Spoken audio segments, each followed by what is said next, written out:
What is going on with this song? Released in 1989 on his 18th studio album, Trash, Poison became Cooper's first top 10 hit in over 12 years and marked the beginning of a major comeback for the theatrical singer. But far from being just another loud 80s rock anthem, this song is full of valuable and interesting songwriting techniques. So in this video, I'm going to look at 6 reasons why every songwriter should take a good hard look at Poison by Alice Cooper, and in the process, talk about how you can transfer these ideas and these techniques to your own songwriting. Number 1, the awesome and slightly ambiguous intro. The intro features a killer guitar riff written by guitarist John McCurry. And this riff is interesting for a number of reasons. Firstly, it creates a really strong impression, and this song isn't all that long. It's 4 minutes 30 in total. And yet the intro is taking up 38 seconds of that 4.5 minutes. It's 38 seconds before we hear the first lyrics come in. And the power of this intro is it really sets the mood for the whole song. Intros are unique in the song form in that they alone create the first impression. They're the first thing the listener hears. And so the role of the intro is really important. Like a film, it's setting the scene, it's creating the mood, it's introducing us to the instrumentation that we're going to hear. This intro does something really interesting to grab our attention and hold it. So the riff is really constructed from 2 parts. We'll call them Part A and Part B. Part A goes like this. And then Part B goes like this.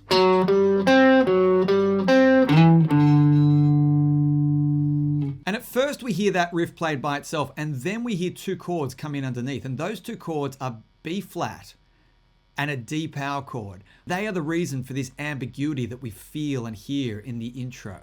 The note choices of the riff and the chords underneath work together to essentially give us the sound of 2 different keys at the same time. So in Part A we get a D power chord, followed by a 5-1, then we get a 9-1, resolving to the octave.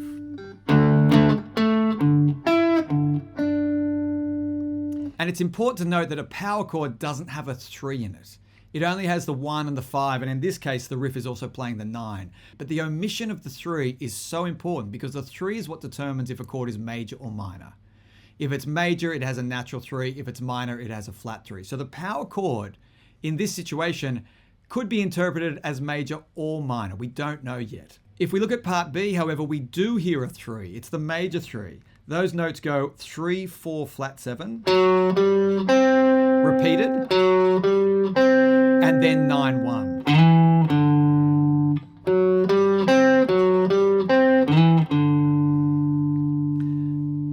Where this gets really interesting is when we hear it with the chords underneath. So, over Part A, we actually get the B flat chord come in the intro.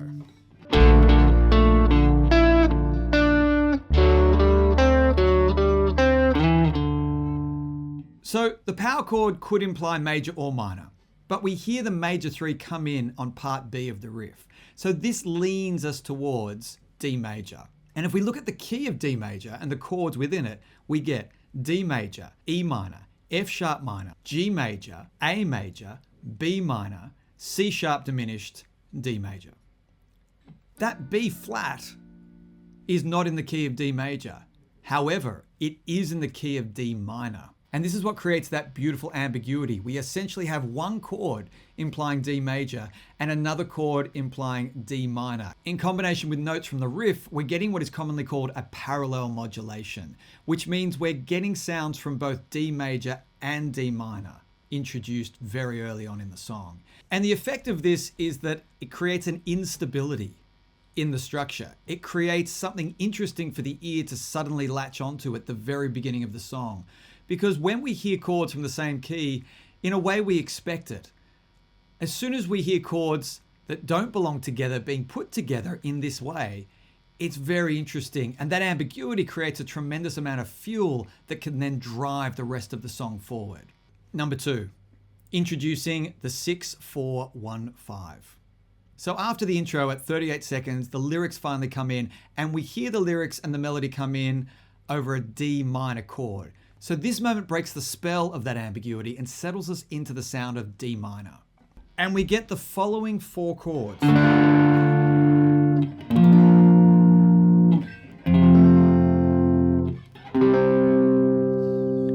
And that's a really common chord sequence. What we have there is 6, 4, 1, 5. And those numbers relate to the key of F. So if F is the 1 and we lay out the chords in the key of F, we would see there that the D minor is the relative minor, the 6 chord. The B flat is the 4 chord, resolving to the 1, coming back round to the 5 chord C. You hear that chord sequence in a lot of popular music, and it's a great sound. And in most songs, you would expect to hear that sequence maybe going round as we're hearing the verse develop further. But not in this song. In this song, we hear those 4 chords, and then the 5th chord is something different.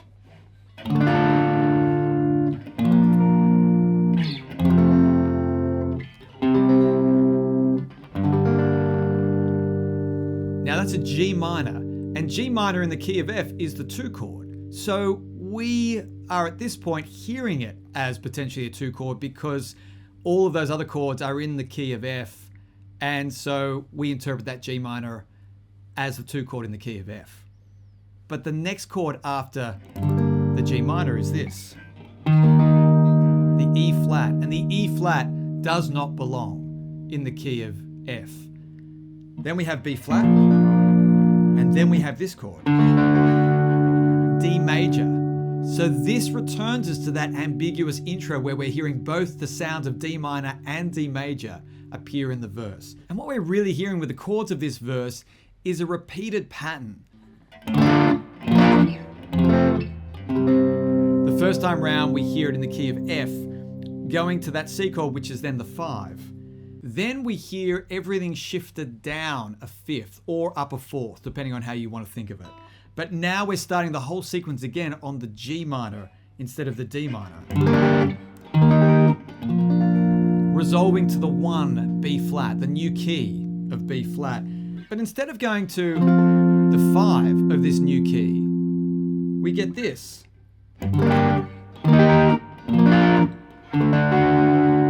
That D major is doing something very deliberate, and that is pulling our ear back to the G minor, which is the start of the next section. So we get a pattern established, and then the pattern is broken with that D chord, which we heard in the intro, creating that ambiguity alongside the D minor. And this technique of taking a chord sequence and moving it up a 4th or down a 5th is really effective in grabbing our attention and taking us by surprise. This song is not staying in the same key. It's introducing a parallel modulation at the beginning. It's now modulating halfway through the verse. And we are going to hear more of this technique as the song develops. And these unexpected chord moves and modulations really become the signature sound of this song. They define the way this song feels. And you get the feeling that the 3 writers of this song, Alice Cooper, Desmond Child, and John McCurry, were deliberately looking for ways to surprise the listener as often as possible. And a big part of that is this constantly shifting chord progression. But as we'll see a little bit later on, the melody also plays an important role in creating this effect. Number 3, is that the pre-chorus or the chorus? When that D major chord lands at the end of the verse and draws us back to the G minor, it feels like we've arrived at the chorus. So here again is the verse.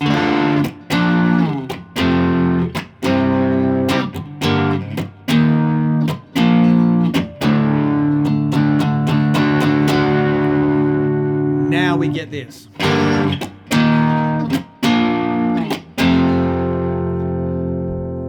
And those chords we hear at the beginning of this section is yet another 6, 4, 1, 5. 6, 4, 1, 5 in the key of B flat. But of course, we're now getting used to this song constantly moving, and that's exactly what happens again when we land on that F chord.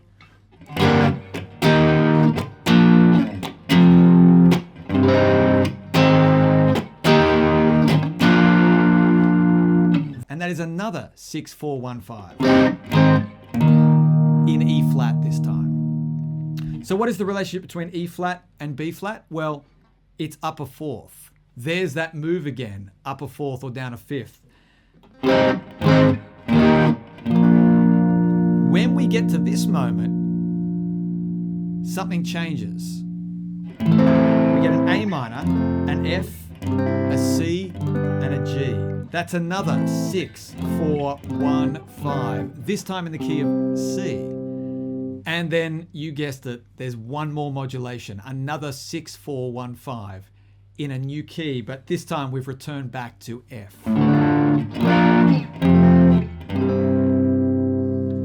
So the whole section is comprised of 4 sequences, 4 versions of that 6, 4, 1, 5 progression in different keys.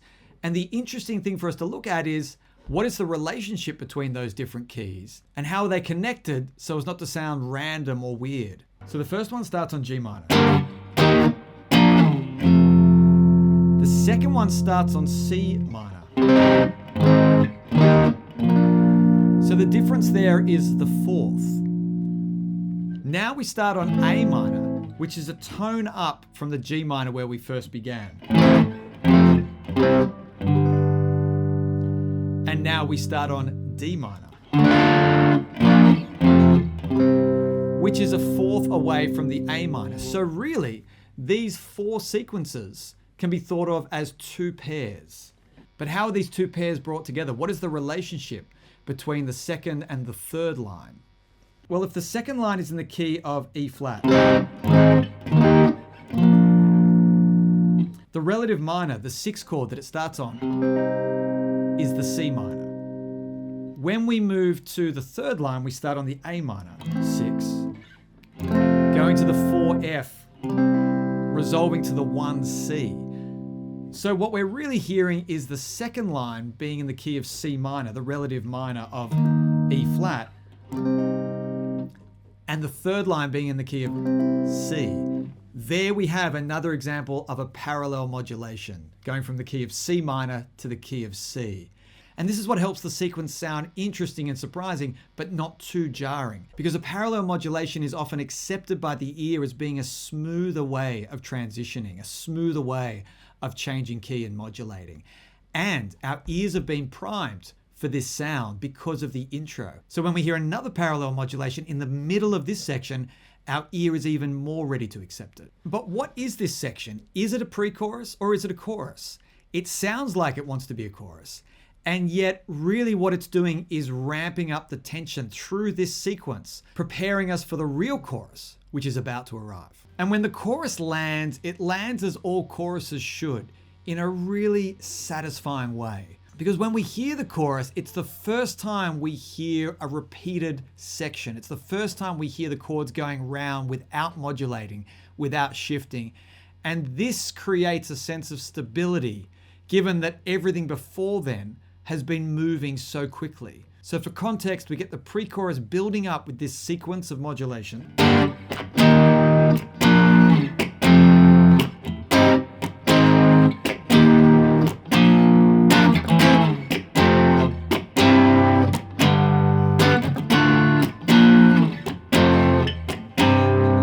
Then we get the chorus land back on that D minor and go round with yet another 6, 4, 1, 5, but staying this time in the key of F, leaning on that D minor chord.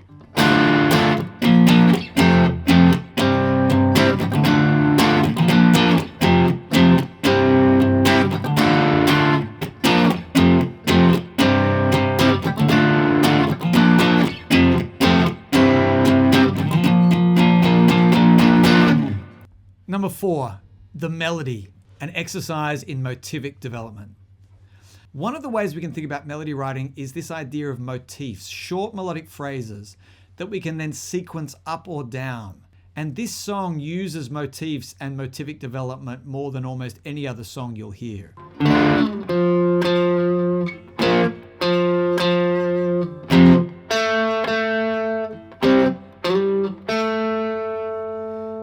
What we hear there are these little 2-note motifs, very simple motifs, which is actually a repetition of the note being used through those 4 chords. So the first motif is 2 F notes over a D minor.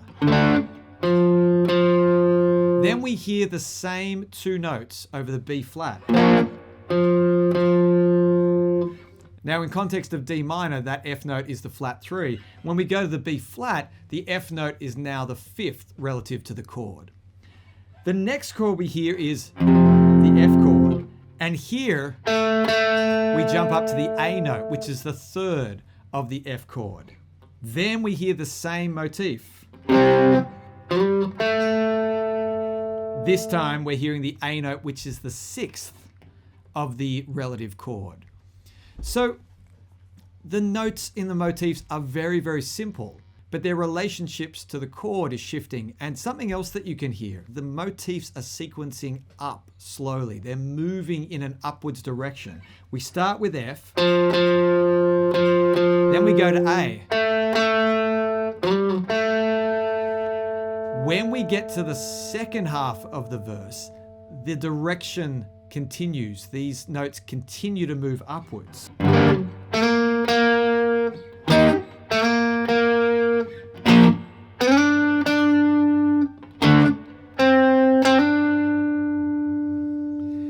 So we have these small 2-note motifs being moved steadily upwards, and this creates this sense of rising tension. And the minimal melodic movement here works really well in contrast to the chords, which are moving quite a lot around them.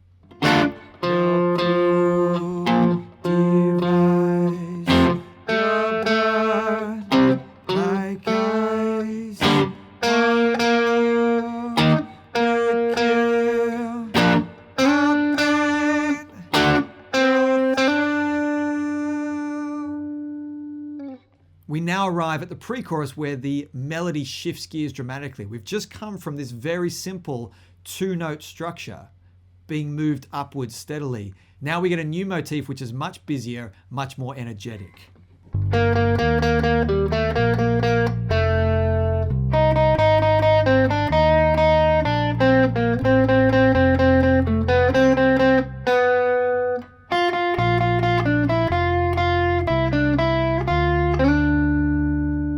There you can see and hear that motif moving through the chord progression, being sequenced up, getting ready for the chorus melody to land.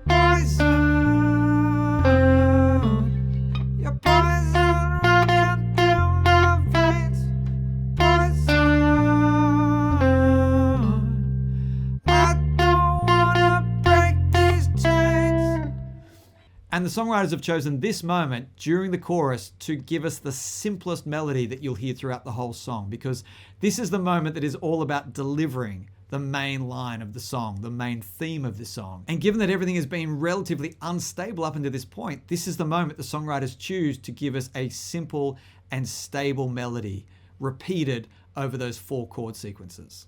Number 5, melodic timing. The phrases keep moving. If you've watched any of our other videos about melody writing, you've probably heard us talk about this idea of phrasing and melodic timing. And when we're doing our weekly feedback sessions as part of our online community, hands down, this is the most common topic. This is the area that we spend most time talking about, because this is the thing that can really make or break the song. And the thing that often breaks a song is having the melodic timing too similar throughout the whole song. That is, having the notes come in at the same point in each of the sections. This just creates too much predictability, and the ear gets bored with the phrasing without knowing why it's disconnecting. So in this song, we're looking at 3 main sections: the verse, the pre-chorus, and the chorus. And what I want to do now is quickly look at the melodic timing, the entry points of each of the melodies in those sections. And we'll start with the verse. 1, 2, 3, 4. 1, 2, 3, 4. 1, 2, 3, 4.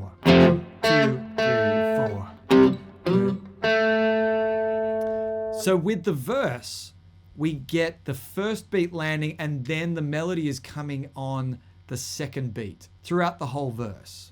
As we move into the pre-chorus, the entry shifts slightly. It moves half a beat earlier. 1. 1. So we started with the verse and the melody coming in on the 2 beat. We go to the pre-chorus and it's coming in on the 1 and. And now in the chorus, it comes in bang on the one. And the most stable entry point for a melody is on the one. This is what helps a chorus land and feel impactful, especially compared to the rest of the song if the melodies in the rest of the song are off the downbeat. Reserving the downbeat for your chorus is a really effective way to make the chorus feel big and meaningful.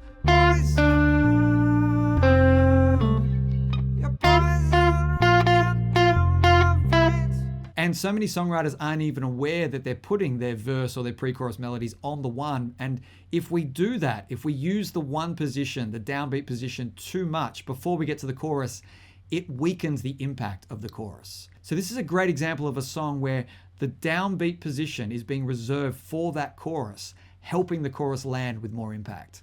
Number 6, contrast on steroids. We've already seen and heard the contrast being created by the chord movement in this song. We've also just heard the impact of melodic timing and how shifting the entry point of different melodies throughout the song really helps create that contrast. Looking at the lyrics, we can see another example of contrast. The verses are minimal, very few words, because the syllables are really being attached to those 2-note motifs, those short motifs that are sequencing up through the chords. In contrast, we then get the pre-chorus, busy phrasing, lots of notes, and a completely different melodic shape. And why is this important? Why do we spend so much time thinking about contrast? Well, the reality is, if there isn't enough changing throughout your song, this can often lead to a boring, repetitious experience for the listener. And there are, of course, many, many examples of songs where there isn't too much changing and it's still a pleasurable experience. But as we're working through our own song craft, if you find that the song you're writing is a little boring or stale or losing the interest of listeners, it's possibly because not enough is changing to keep the ear interested. This whole song is a great example of many different contrasting elements being put together to create an experience for the listener that is like a roller coaster ride. It's up, it's down, it's side to side. The modulations, the melodic timing, the phrasing, it's all serving to keep us engaged, keep us entertained, and not lose contact with the song.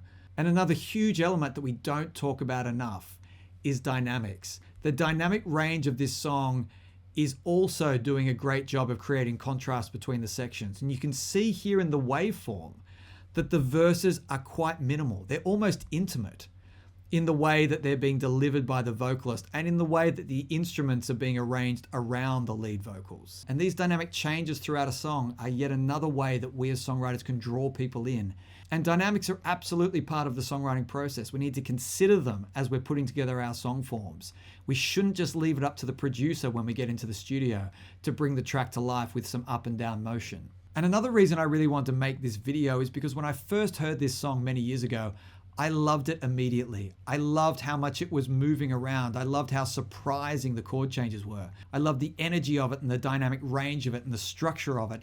Even though I didn't have the tools to really pull it apart at that point, there was something about it that really appealed to me. And it's just a whole lot of fun to play and listen to. And that in itself is something that a lot of us aspire to, but sometimes struggle with when it comes to our own songwriting. This is an example of a song making bold choices, not pulling any punches, and really knows what it is, knows what it's trying to be. And it reminds us that there is value in trying to surprise and delight our listeners with the choices that we make.